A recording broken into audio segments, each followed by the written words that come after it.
Karuvannur bank തെരഞ്ഞെടുപ്പിൽ എല്ലാ പാനലിലും LDFന് ജയം. 11 സീറ്റുകളിലേക്ക് 1173 വോട്ടിന്റെ ആധികാരിക ജയമാണ് LDF നേടിയത്. ആകെ പോൾ ചെയ്ത് 3039 വോട്ടുകൾ. കോൺഗ്രസ് തെരഞ്ഞെടുപ്പിൽ നിന്ന് പിന്മാറിയതോടെ LDFും BJPയും തമ്മിലായിരുന്നു മത്സരം. വിവരങ്ങളുമായി സാരംഗ് ചേരുന്നു. സാരംഗ്, കരുവന്നൂരിനെ മുൻനിർത്തിയുള്ള പ്രചാരണങ്ങൾക്ക്, കുപ്രചരണങ്ങൾക്കൊക്കെയുള്ള മറുപടിയാണ് ഇപ്പോൾ അവിടുത്തെ LDFന്റെ ജയം. തീർച്ചയായും അജിംഷാദ്, അങ്ങനെ തന്നെയാണ്. കരുവന്നൂർ ബാങ്കിനെ സംബന്ധിച്ചിടത്തോളം BJPയും അതുപോലെ തന്നെ കോൺഗ്രസും വലിയ ദുഷ്പ്രചരണങ്ങളായിരുന്നു കഴിഞ്ഞ കാലങ്ങളിലൊക്കെ തന്നെയും നടത്തിയിരുന്നത്. ഭരണസമിതിക്കെതിരെ ഉൾപ്പെടെ വലിയ രീതിയിലുള്ള ദുഷ്പ്രചരണങ്ങൾ നടത്തി. BJP ആകട്ടെ EDയെ കൊണ്ട് പലതരത്തിൽ ഈ സാമ്പത്തിക റെയ്ഡ് ഉൾപ്പെടെ നടത്തിക്കൊണ്ട് വലിയ പ്രതിഷേധം അല്ലെങ്കിൽ ഇത്തരത്തിലുള്ള കുപ്രചരണങ്ങളായിരുന്നു നടത്തിയിരുന്നത്. എന്തായാലും ഈ BJPയുടെയും കോൺഗ്രസിൻ്റെയും കുപ്രചരണങ്ങൾക്കെല്ലാം ഒരു തിരിച്ചടി ഉണ്ടായിരിക്കുകയാണ്. 10 വർഷങ്ങൾക്ക് ശേഷം ഇപ്പോൾ വീണ്ടും കരുവന്നൂർ സഹകരണ ബാങ്കിൽ ഇടതുപക്ഷം വീണ്ടും ആധികാരികമായിട്ടുള്ള ഒരു വിജയം നേടിയിരിക്കുന്നു. അത് 1117 വോട്ടിന്റെ ആധികാരികതയോടെ എല്ലാ പാനലുകളിലേക്കും, അതായത് മൊത്തം 11 പാനലുകളാണ് ഉണ്ടായിരുന്നത്, ആ 11 സീറ്റുകളിലേക്കും LDF വിജയിച്ചു എന്നുള്ളതാണ്. ആകെ പോൾ ചെയ്ത വോട്ട് 3039 വോട്ടുകളാണ്. അതിൽ 1173 വോട്ടുകൾ നേടിക്കൊണ്ട് ഇത്തരത്തിൽ LDF പൂർണ്ണമായും അധികാരത്തിലെത്തി എന്നുള്ളതാണ്. എന്തായാലും കഴിഞ്ഞ 10 വർഷമായിട്ട് ഈ കരുവന്നൂർ സഹകരണ ബാങ്കിൽ ഇത്തരത്തിൽ അഡ്മിനിസ്ട്രേറ്റീവ് ഭരണമായിരുന്നു നടന്നിരുന്നത്. ഈ ബാങ്കിലെ ചില ഉദ്യോഗസ്ഥർ നടത്തിയ തട്ടിപ്പിന്റെ പേരിൽ വലിയ രീതിയിലുള്ള പ്രതിസന്ധികളായിരുന്നു ബാങ്ക് നേരിട്ടിരുന്നത്. കഴിഞ്ഞ 10 വർഷക്കാലം വലിയ പ്രതിസന്ധികൾ നേരിട്ടു. അതിനുശേഷമാണ് ഇത്തരത്തിലൊരു അഡ്മിനിസ്ട്രേറ്റീവ് ഭരണത്തിലേക്ക് ബാങ്ക് നീങ്ങുന്നത്. അതോടൊപ്പം തന്നെ സംസ്ഥാന സർക്കാരിന്റെ സഹായത്തോടു കൂടി ബാങ്ക് ഒരു പുതിയ പാതയിലേക്ക് തിരിച്ചു വന്നു. അതിനിടയിലാണ് ഈ 10 വർഷങ്ങൾക്ക് ശേഷം ഇത്തരത്തിലൊരു തിരഞ്ഞെടുപ്പ് നടക്കുന്നത്. എന്തായാലും വലിയ ഒരു ആഘോഷത്തിലാണ് ഇവിടെയുള്ള പാർട്ടി പ്രവർത്തകർ ഉൾപ്പെടെയുള്ളവർ. വലിയ ഒരു വിജയം കഴിഞ്ഞ 10 വർഷങ്ങൾക്ക് ശേഷം നേടിയിരിക്കുന്നു. അത് പലതരത്തിൽ ഈ ബാങ്കിനെതിരെയും ഇടതുപക്ഷത്തിനെതിരെയും പലതരത്തിലുള്ള കുപ്രചരണങ്ങൾ BJPയുടെയും അതുപോലെ തന്നെ കോൺഗ്രസിന്റെയും നേതൃത്വത്തിൽ നടത്തിയിരുന്നു. ആ കുപ്രചരണങ്ങൾക്കെതിരെയെല്ലാമുള്ള ബാങ്കിനെ മുൻനിർത്തി ഇടതുപക്ഷത്തിനെതിരായ കുപ്രചാരണങ്ങൾ പലതും നടത്തിയിരുന്നു. എന്നാൽ അതിനൊക്കെയുള്ള മറുപടിയാണ് കൃത്യമായി ഇപ്പോൾ ലഭിക്കുന്നത്.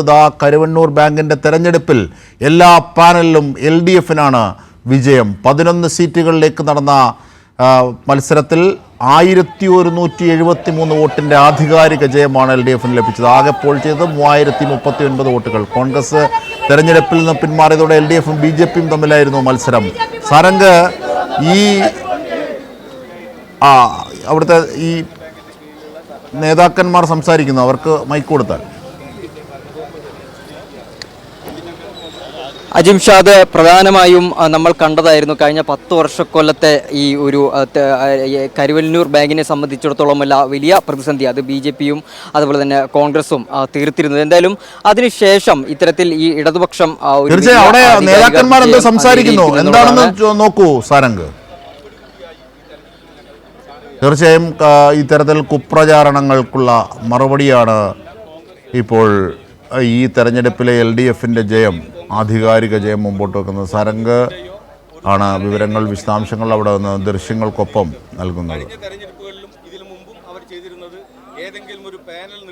തീർച്ചയായും, അതായത് ഈ കോൺഗ്രസിന്റെ മൗനത്തിലുള്ള പിന്തുണയിൽ BJP മത്സരിക്കുന്നു LDFുമായി. അപ്പോൾ BJPയും LDFും തമ്മിലായിരുന്നു മത്സരം. കോൺഗ്രസ് പിന്മാറിയിരുന്നു, അല്ലേ സാരംഗ്? തീർച്ചയായും അജിംഷാദ്, അങ്ങനെ തന്നെയാണ്. തെരഞ്ഞെടുപ്പിന് മുന്നേ തന്നെ ഇത്തരത്തിൽ കോൺഗ്രസ് ഈ തെരഞ്ഞെടുപ്പിൽ നിന്ന് വിട്ടുനിന്നിരുന്നു. അത് മറ്റത്തൂർ മോഡൽ പോലെ തന്നെ BJPക്ക് ഒരു വലിയ പിന്തുണ നൽകുന്നതിന്റെ ഭാഗമായിട്ടാണ് ഇത്തരത്തിൽ തെരഞ്ഞെടുപ്പിൽ നിന്നും കോൺഗ്രസ് വിട്ടുനിന്നിരുന്നത്. എന്തായാലും കോൺഗ്രസിന്റെ ഈ കള്ളത്തരങ്ങളെ പോലും വലിയ രീതിയിൽ തകർത്തുകൊണ്ട് ഈ CPM അല്ലെങ്കിൽ ഇടതുപക്ഷം വീണ്ടും അധികാരത്തിൽ വന്നിരിക്കുന്നു എന്നുള്ളതാണ്. എന്തായാലും പാർട്ടി പ്രവർത്തകരുടെ നേതൃത്വത്തിലൊക്കെ വലിയ ആഘോഷമാണ് നടക്കുന്നത്. കഴിഞ്ഞ 10 വർഷം ഈ ബാങ്കിനെതിരെ വലിയ കുപ്രചരണങ്ങളായിരുന്നു നടന്നിരുന്നത്. എന്തായാലും അതിനെതിരെ ഒരു തിരിച്ചടിയാണ്. നമുക്കിപ്പോൾ ഉടനെ തന്നെ നേതാക്കളുടെ ഒരു പ്രതികരണത്തിലേക്ക് കടക്കാം.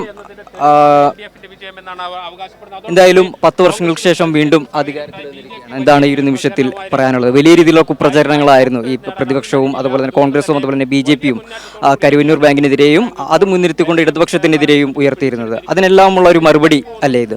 തീർച്ചയായിട്ടും ഈ തെരഞ്ഞെടുപ്പിന്റെ വിജയം എന്ന് പറയുന്നത് ഇടതുപക്ഷ ജനാധിപത്യ മുന്നണിയുടെ സുതാര്യതയെ, ജനകീയതയെ ജനങ്ങൾ വിശ്വസിക്കുന്നു ഞങ്ങൾ ജനങ്ങൾ ഒപ്പമാണ് എന്ന് കൃത്യമായി തെളിയിക്കുന്ന ഒരു തെരഞ്ഞെടുപ്പിൻ്റെ ഒരു റിസൾട്ടാണ് വന്നിട്ടുള്ളത്. ഇവിടെ കഴിഞ്ഞ 5 വർഷക്കാലമായി ഇടതുപക്ഷത്തെ ആക്രമിക്കുന്നതിന് വേണ്ടി, അത് കരുവന്നൂർ ബാങ്കിൻ്റെ പരിധിയിൽ മാത്രമല്ല, രാജ്യത്തെ ഇടതുപക്ഷത്തെ ആക്രമിക്കാനുള്ള ഒരു ആയുധം എന്ന രീതിയിലാണ് വലതുപക്ഷം ഈ ബാങ്കിലെ ക്രമക്കേടിനെ ഉപയോഗപ്പെടുത്തിയത്.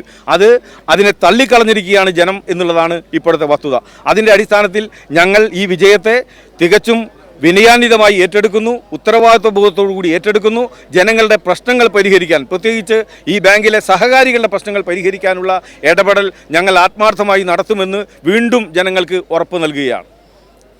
അജിംഷാദ്, അത് തന്നെയാണ് നേതാക്കൾ സൂചിപ്പിച്ചത്. അതായത് ഈ BJPയുടെയും കോൺഗ്രസിൻ്റെയും നേതൃത്വത്തിൽ കരുവന്നൂർ ബാങ്കിനെതിരെ നടത്തിയിട്ടുള്ള എല്ലാ കുപ്രചരണങ്ങളെയും ജനങ്ങൾ തള്ളിക്കളഞ്ഞിരിക്കുന്നു എന്നുള്ളതാണ്. അതോടൊപ്പം തന്നെ ഇടതുപക്ഷത്തിനെ വീണ്ടും സ്വീകരിച്ചിരിക്കുന്നു എന്നുള്ള ഒരു കാര്യം കൂടിയാണ് എന്തായാലും നേതാക്കൾ പങ്കുവയ്ക്കുന്നത്. എല്ലാവരും വലിയ ആഘോഷത്തിലും സന്തോഷത്തിലൊക്കെ തന്നെയാണ്. കാരണം ഇത്തരത്തിലുള്ള ഒരു വലിയ സംഭവങ്ങൾക്കൊടുവിൽ അല്ലെങ്കിൽ പ്രചരണങ്ങൾക്കൊടുവിൽ 10 വർഷത്തിന് ശേഷം ഇടതുപക്ഷം വീണ്ടും അധികാരത്തിലെത്തിയിരിക്കുന്നു എന്നുള്ള ഒരു വിവരങ്ങളാണ് അവരും പങ്കുവയ്ക്കുന്നത്. അല്ലെങ്കിൽ അതിൻ്റെ സന്തോഷത്തിലാണ് അവരും എത്തി നിൽക്കുന്നത്. അജിംഷാദ്.